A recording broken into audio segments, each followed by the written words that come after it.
Hi everyone, and a very warm welcome to all of you to this episode of Mahabharat, Heroes and Their Stories, Pandu.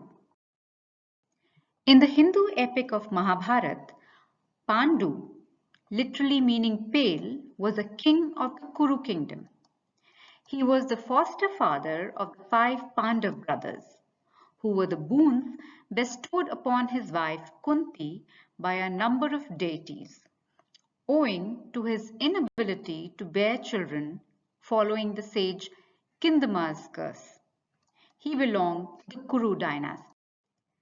When Vichitravira died due to sickness, Bhishma was unable to ascend the throne because of his vow, and Bahilika's line was unwilling to leave the Bahilika's kingdom. There ensued a succession crisis in Hastinapur. Satyavati then invited her son Vyas to impregnate the queens Ambika and Ambalika under the Niyoga practice. When Vyasa approached Ambalika, she was frightened by his scary appearance and she had become pale in disgust. Hence, her son was born pale. Thus, Pandu's name means pale. Pandu was taught in the fields of archery, politics, administration, and religion by Bhishma himself. He was an excellent archer and Maharathi, or a warrior. He became the successor of his kingdom and was crowned king of the Kuru Kingdom. He was married to Kunti, the adoptive daughter of Kunti Bhoj and daughter of Shur Sen, who was the father of Vasudev and grandfather of Krishna. His second wife was the princess of Mother Kingdom, Madhuri. The marriage was proposed by Bhishma. Pandu later conquered the territories of Sindhu Kingdom, Kashi, Anga, Trigarta Kingdom, Kalinga, and Magadha, amongst others, and thus re-established their supremacy over all the kings and increased the span of his empire. While hunting in a forest, looking from a distance, his vision partially obscured by plants and trees, Pandu saw a couple of deer in the process of lovemaking and shot arrows at them.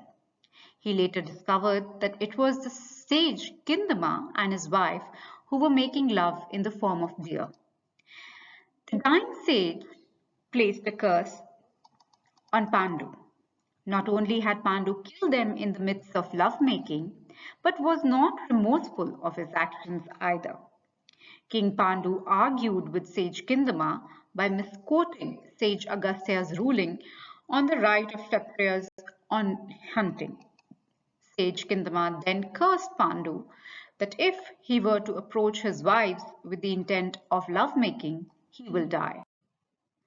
Upset and seeking repentance to his deed, Pandu handed his kingdom to Dhritarashtra and left for exile in the forest. There, he started to lead the life of an ascetic with his wives. One day, Pandu was regaling the story of his birth and his wish to become a father to his first wife, Kunti. Kunti told him about the childbearing mantra taught to her by the sage Durvasa. Pandu was overjoyed and told Kunti to use it to gain sons from suitable deities. He wanted his son to be righteous, and so he suggested Dharmraj, the deity of death and righteousness.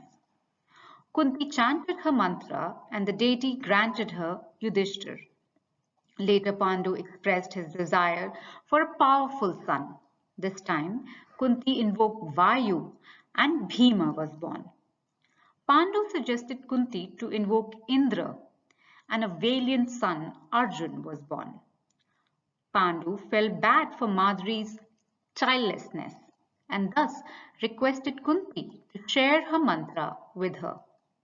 Heeding his request, Kunti revealed her mantra once to Pandu's younger wife, Madhuri, and invoked the Ashwini twins, and then gave birth to Nakul and Sahadev. One day, Pandu forgot about the curse and was suddenly filled with lust for Madhuri.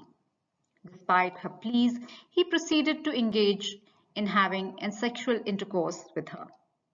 After the act, his curse was fulfilled and he died. His body was cremated within the forest.